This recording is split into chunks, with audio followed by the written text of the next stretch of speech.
Bonjour à toutes et à tous, et bienvenue dans Extinction de voix, le podcast de l'association Jet d'encre. Aujourd'hui, je vous propose un témoignage un peu particulier d'une rédaction lycéenne. Jusqu'ici, on vous avait proposé différents entretiens avec des journalistes jeunes, notamment pour mettre en avant leurs travaux et leurs réussites, et je vous avais dit dans l'épisode précédent qu'on se consacrerait plutôt maintenant au volet défense de la presse jeune de l'association. Eloane nous avait présenté le cadre juridique de la presse jeune et le fonctionnement de notre service juridique SOS Censure. Aujourd'hui, du coup, je vous propose un entretien que j'ai réalisé en visio avec une rédaction lycéenne qui a justement fait appel à SOS Censure pour leur journal. Ils se sont retrouvés dans une situation de censure un peu particulière, dont j'ai pu discuter avec Clémentine et Thaïs du MAG du lycée Magendie à Bordeaux. Elles vont donc nous expliquer leur situation et je vous laisse écouter notre entretien. Bonjour les filles, merci d'être là. Est-ce que vous pouvez commencer par vous présenter ? On est deux élèves en terminale. Moi, c'est Clémentine. Il y a Thaïs. On est dans le club journal de notre lycée. Le journal s'appelle Le Mag de Magendie. Et pour notre dernier numéro, on a fait face à un cas de censure par la proviseure. Ok, on va en discuter ensemble. Mais déjà pour commencer, pourquoi vous avez choisi de rejoindre le journal du lycée ? Pour ma part, l'année dernière, avec toujours Clémentine, on avait essayé la web radio du lycée, mais c'était pas très, très développé. Je crois que personne n'écoutait. C'était sur une plateforme où pas grand monde accédait, etc. Mais on avait quand même cette envie de création, en tout cas pour moi. J'avais quand même envie de partager des choses, etc. Et par écrit, c'était sympa. J'aimais aussi, par exemple, dessiner, etc. Donc, c'était un bon espace d'expression pour de la création artistique dans plusieurs domaines. Pour ma part, c'est vraiment un attrait pour le journalisme que j'ai depuis assez longtemps. Et donc, pour moi, c'était une manière de continuer cet intérêt. Ça permet aux élèves du lycée de pouvoir s'exprimer. Et donc, ça fait vraiment plaisir d'offrir ce médium aux gens, quoi. Et du coup, qui est-ce qui a eu l'idée de créer un journal au lycée ? Alors, l'idée du club journal était proposée par une des professeurs documentalistes. Donc, elle a organisé la première réunion. Puis ensuite, c'est nous, les élèves, qui nous sommes emparés du projet. On a créé le club cette année, en fait. On s'est occupé de vraiment construire le journal de A à Z. Ok, trop cool. Et vous êtes nombreux dans la rédaction ? Oui, Ouais, 15-20. on est 15-20. Après, tout le monde ne s'occupe pas forcément de la mise en page, tout le monde ne vient pas à toutes les réunions, mais on est beaucoup.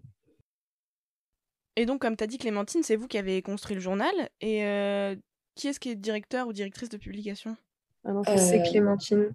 ouais, Et enfin, on est deux, il y a moi et un autre élève. Sauf que, enfin, en fait, pour le premier numéro qu'on a sorti, on n'était pas bien au courant en fait des droits des journaux lycéens. Donc en fait, on avait juste publié comme ça avec l'accord de la chef d'établissement, tout ça. Et puis j'ai participé à une rencontre organisée par Jet d'encre. Et là, j'ai appris que en fait, les élèves ont le droit d'être directeurs de publication. Et que, en plus, comme j'ai 18 ans, j'ai même pas besoin d'un accord des parents ou quoi. Je peux juste, en accord avec la rédaction, bien sûr, être nommée directrice de publication. Donc c'est ce qu'on a fait. Sauf que la proviseure a refusé ce droit à la direction de publication, enfin, ce qui est un peu illégal du coup. Donc là, on est un peu dans un entre-deux, on ne sait pas trop ce qu'on va faire. Et effectivement, oui, normalement, le chef d'établissement n'a pas le droit de refuser la direction de publication à une élève, puisque n'importe quel jeune de plus de 16 ans peut être directeur de publication de son média. Mais d'accord, du coup, concrètement, là, est-ce que vous pouvez me raconter vraiment ce qui vous arrive ? Pour ce deuxième numéro, on a essayé d'ajouter un peu plus de vie de lycée, dont un des articles qui se concentrait sur un compte Instagram très suivi par les élèves du lycée, qui est un concept qu'on retrouve dans beaucoup de lycées. Bon, ça s'appelle Cupidon Magendie. C'est un compte qui recense des personnes qui se croisent. Une des deux personnes a remarqué l'autre. Il envoie un message sur le compte Cupidon Magendie en disant j'ai croisé cette personne, elle portait ça, ça, ça. Elle a l'air sympa. Est-ce que quelqu'un a ses coordonnées, quelque chose comme ça? Et donc, le compte sert juste de plateforme à héberger ces messages pour que les gens puissent se retrouver en quelque sorte. Et donc, c'est un gros compte dans la vie du lycée, dans le sens où quasiment tous les élèves le suivent, au même titre que les comptes de la NDE, ou etc. C'est un truc qui fait partie de la vie du lycée. Et donc, on a décidé d'interviewer les personnes qui tiennent ce compte Donc, on avait préparé des questions, on leur a envoyé, on a gardé leur anonymat parce qu'elles souhaitaient ne pas dévoiler leur identité, etc. On choisit d'en faire la une parce qu'on voulait quelque chose qui parlait au plus grand nombre d'élèves dans le lycée, donc ce genre de compte. Le journal est prêt, complètement, on l'a totalement fini et on décide par politesse de l'envoyer à la direction puisque on avait fait ça pour le premier, donc on s'est dit qu'on ferait ça pour le second. On attendait juste un feu vert et on s'était dit Ça, que c'était il y a 1 mois, 2 mois déjà. et du coup on s'est pris un stop par la directrice, enfin la proviseure, pardon, et je pense que je vais laisser la main à Clémentine pour la suite. Ouais. On me dit que je dois aller voir la proviseure juste pour discuter rapidement du journal. Et donc moi, j'étais vraiment sûre que ce qu'on avait fait, il n'y avait aucun problème. On avait vérifié faute d'orthographe, contenu, tout ce qui pourrait être contre la déontologie des journalistes, tout ça. Et la proviseure, elle me fait, oui, l'article là sur Cupidon Majandi, c'est pas possible. C'est de la propagande, c'est de la publicité. Vous pouvez pas faire ça, ça donne une mauvaise image au lycée. Et en plus, le fait que notre une, il y a plein de petits cœurs dessus et tout pour renforcer un peu l'image de Cupidon. Ça aussi, elle n'a pas du tout aimé. Après, elle m'a dit que fallait juste retirer l'article. Et moi, je lui fais oui, mais il n'y a aucun problème pour vous. C'est moi la directrice de publication. Elle fait ah non, non, c'est moi. En tant que chef d'établissement, c'est moi. Et là, j'ai pas voulu insister parce qu'elle était vraiment très sèche sur le sujet. Moi, je voulais pas de problème, mais en tout cas, c'était problématique. Et elle a validé le reste, hein, ça c'était bien, elle nous a quand même félicité pour notre travail. Mais il y avait vraiment cet article-là qui ne passait pas. En plus de ça, elle nous a dit, bon, ça passe pas. Par contre, ce que vous pouvez faire, c'est un article qui dénonce l'usage des réseaux sociaux, tout ça. Enfin bref, on était dans une position assez délicate. Et en plus, dans le numéro, on a plein on a des articles d'actualité et que si on veut le republier, on va devoir le remettre à jour, ça va nous reprendre du temps. Il y a toute la mise en page à changer. Enfin, c'est juste, ça nous a tellement freiné, on était super contents, on était prêts d'avoir publié, enfin d'aller publier. Et là, c'est un peu un gros coup dans le moral de tout le monde, quoi. Oui, j'imagine. Et du coup, dans la rédaction, comment les autres ont réagi? Mal. Ça a Ça assez c'est pas mal passé. réagi. Ouais, c'est C'est pas pas passé. passé. Il y en a, bon, il y en a qui ont quand même, enfin, ils ont compris la démarche de la chef d'établissement, mais en étant quand même complètement contre son point de vue. Enfin, il n'y a rien d'illégal et elle a aucun droit de nous dire ça, de nous interdire de faire ça. Voilà. Ok. Et la prof doc, vous disiez qu'elle vous soutient? Oui, elle nous soutient, mais après, elle n'a pas beaucoup de pouvoir de son côté, en fait. C'est elle un peu notre relais de communication avec la direction, mais en fait, elle ne travaille pas le jour où nous, on a notre conférence de rédaction. Et puis, elle a beaucoup de choses à faire. Enfin, elle fait ce qu'elle peut de son côté pour nous aider, mais enfin, c'est notre bataille, quoi. Ouais, je vois. Face à ça, Clémentine, donc t'as décidé d'écrire à SOS Censure, le service juridique de Jet d'encre. Et qu'est-ce qu'on t'a répondu? Directement, j'ai écrit à SOS Censure et je l'ai signalé au reste de la rédaction, à la professeure documentaliste qui est de notre côté. Alors, on m'a répondu qu'il y avait deux solutions possibles. La première, on publie comme c'était prévu, même si on a le désaccord de la chef d'établissement, on publie, parce que nous, on est dans nos droits et que si jamais elle s'oppose à nous, 'fin, on a les textes de loi de notre côté, quoi. Et l'autre solution, c'était de saisir l'observation de la presse lycéenne, je crois que c'est ça. Je suis plus sûre exactement de comment ça marche, mais en gros, c'est des des gens qui regardent quoi, et qui nous font un compte-rendu et qui offrent une médiation, quoi. Oui, c'est ça, c'est l'Observatoire des pratiques de presse lycéenne. Le nom est un peu compliqué. C'est un collectif qui a été créé par l'ancêtre de Jet d'encre et qui travaille avec le CLEMI, qui est en gros le centre de liaison pour l'éducation aux médias de l'éducation nationale, et plusieurs autres partenaires, dont par exemple des syndicats de chefs d'établissement. L'observatoire, du coup, ça vous permet de passer par un organisme extérieur pour faire une médiation entre vous et la chef d'établissement. Après, c'est à vous de décider, bien sûr, si vous choisissez de faire appel à lui ou pas. C'est pas une obligation, mais c'est quelque chose qui peut vous aider. D'ailleurs, quand un chef d'établissement censure un article, c'est obligatoire qu'il vous explique ce qui pose problème dans la production. Elle vous a dit que c'était quoi concrètement le problème? Que ça nuisait à l'image de l'établissement, c'est ça? Ça donnait une mauvaise image à l'établissement. Et elle avait aussi l'argument qu'on a entendu, mais bon, qu'on ne valide pas forcément, le fait que même si c'était Clémentine et Ferdinand les directeurs de publication, ce sera plutôt elle qui prendra les conséquences de si l'article passe pas, etc. En fait, elle n'avait pas tant peur de la réaction des élèves, mais plutôt des parents d'élèves, de créer de la polémique. Elle nous a parlé de polémique, de ce que ça pouvait entraîner, etc. J'avoue ne pas avoir été très convaincue parce que connaissant le compte, il n'y a pas grande polémique à avoir. Bon, il existe. Euh, bah, tout le monde n'est pas dessus si les gens ne veulent pas s'en servir. Et je voyais pas trop le type de polémique auprès des parents. C'est un compte tenu par des élèves, donc c'est même pas quelque chose que le lycée organise, quoi. Donc j'avoue que là-dessus, sur l'idée de créer de la polémique, etc., j'étais pas très très convaincue.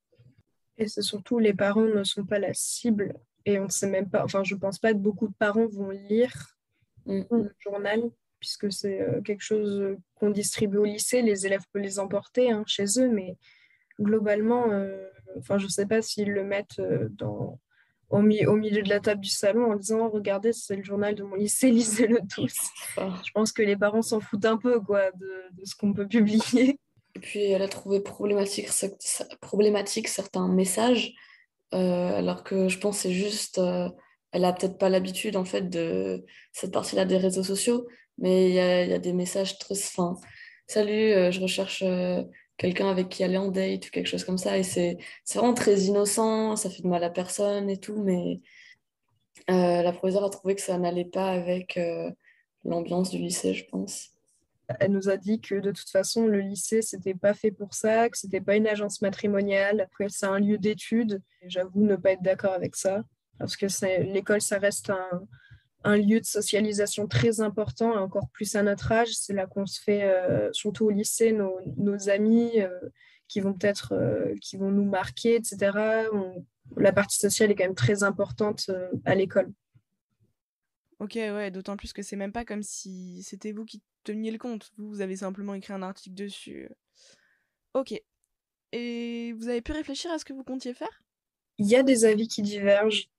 Euh, Beaucoup de gens sont d'accord avec nous, etc., dans l'idée de ne pas aggraver la situation, etc. Mais il y a quand même des gens qui étaient pour le fait de publier contre le gré et tant pis. D'autres qui pensaient carrément supprimer l'article et ne jamais en reparler en quelque sorte.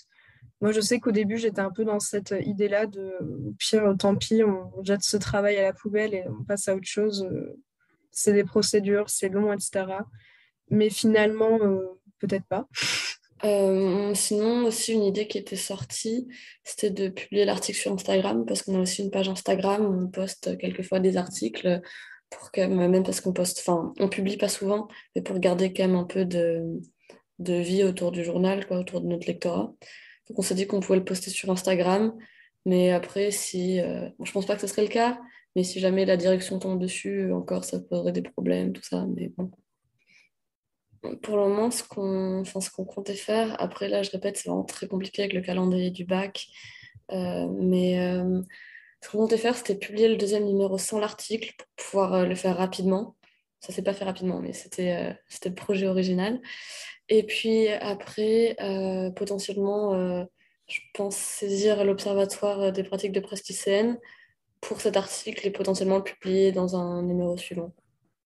Là, on était prêt à publier un numéro 2. On avait un numéro 3 avec quelques articles déjà prêts qu'on allait pouvoir lancer rapidement. Et donc là, ça nous repousse tout de plusieurs semaines, voire mois. On va pouvoir publier le numéro 2 avant la fin de l'année, mais ça remet en question si on va pouvoir publier un numéro 3. Donc c'est vraiment un gros problème et on était vraiment tous super déterminés. Et là, ça nous a vraiment fauché l'herbe sous le pied. Voilà. Ouais, j'imagine que ça a bien contribué à vous démotiver. Heureusement, vous êtes une grande équipe, vous pouvez vous soutenir et puis vous avez déjà des idées de solutions, visiblement. Mais par rapport à ça, Clémentine, quand t'as contacté SOS Censure, concrètement, comment ça s'est passé? J'ai envoyé le mail. Je pense que j'ai eu une réponse 1 à 2 semaines après, mais franchement assez rapidement. J'avais eu un mail automatique de réponse qui disait que ce serait sous 3 semaines.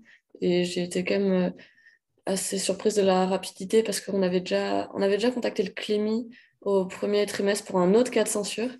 Et là, ça avait pris beaucoup plus de temps à avoir une réponse. Donc j'étais quand même assez contente. Et puis la personne qui m'a répondu m'a aussi appelé dans la semaine pour en parler directement à haute voix. Donc non, franchement, personnellement, je suis très satisfaite de SOS Censure. Bon, tant mieux. Après, le Clémy est aussi efficace, hein, bien sûr, c'est juste que, comme c'est le relais de l'éducation nationale, je pense qu'ils doivent recevoir énormément de sollicitations et qu'il leur faut du temps pour les traiter, tout simplement. Mais qu'est-ce qui s'était passé d'ailleurs quand tu les avais contactés? Alors là, c'était pour un autre article où, en effet, il y avait un délit de presse, je crois. En fait, donc l'article n'est jamais sorti. C'était un membre de la rédaction qui avait fait un article très engagé par rapport à Action française, parce que Action française distribue des tracts devant notre lycée. L'élève en question avait écrit un article en revenant brièvement sur l'histoire d'Action française, puis en appelant au boycott ou en tout cas au rejet de l'Action française. Enfin, en tout cas, il y avait l'emploi de mots assez forts qui incitaient à rejeter Action française. Donc, voilà.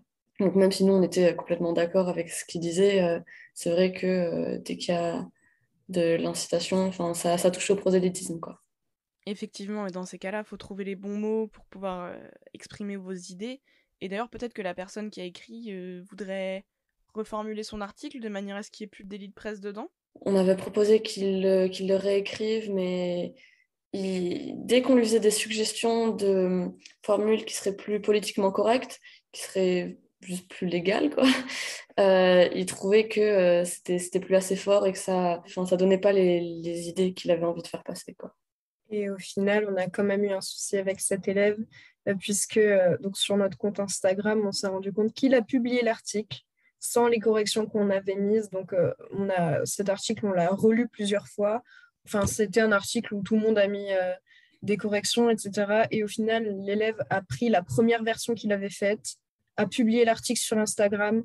Il n'y avait pas de respect de la charte graphique, il y avait juste des photos random, etc. Au moins, ça a permis de lancer des discussions sur la gestion du compte Instagram du journal, parce que on a restreint l'accès à certains.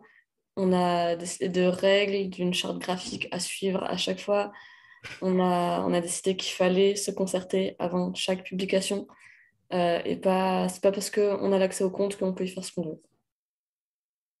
D'accord, ouais, je vois. Bon. C'est bien que ce genre d'événement vous permette de mieux définir comment vous voulez gérer votre média. En tout cas, c'est déjà une bonne chose. D'ailleurs, l'année prochaine, puisque vous êtes tous les deux en terminale, qui est-ce qui va vous remplacer à la direction de publication? L'année prochaine, je sais pas, parce que on a quand même un fonctionnement très collégial. Donc, je pense pas qu'on va désigner quelqu'un. Je pense que ça va plutôt se faire naturellement. Je pense que ça va s'arranger tout seul comme ça s'est fait cette année, en fait. Enfin, j'espère. Ok, ok. Bon, j'espère que votre solution va rapidement se régler. Déjà, si vous choisissez cette solution hybride, ça vous permet au moins de publier votre numéro 2 et d'attendre que la situation se règle pour publier votre article. Et finalement, vous, avec le vécu de cette situation, vous conseilleriez quoi à une autre rédaction qui connaîtrait une situation similaire? Déjà, forcément, se reposer sur les textes de loi, faire appel à SOS Censure si besoin, avoir vraiment une base de référence sur laquelle agir.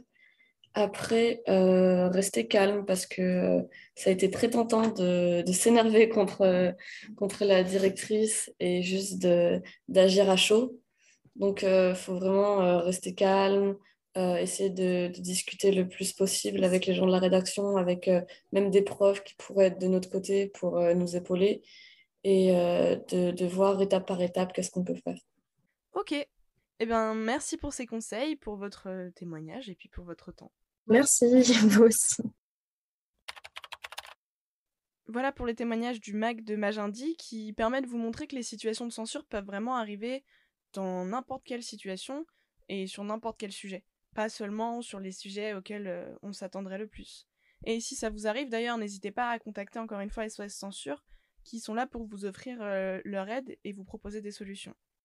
Dans les prochains épisodes, on continuera de discuter des droits des journalistes jeunes, mais plus largement.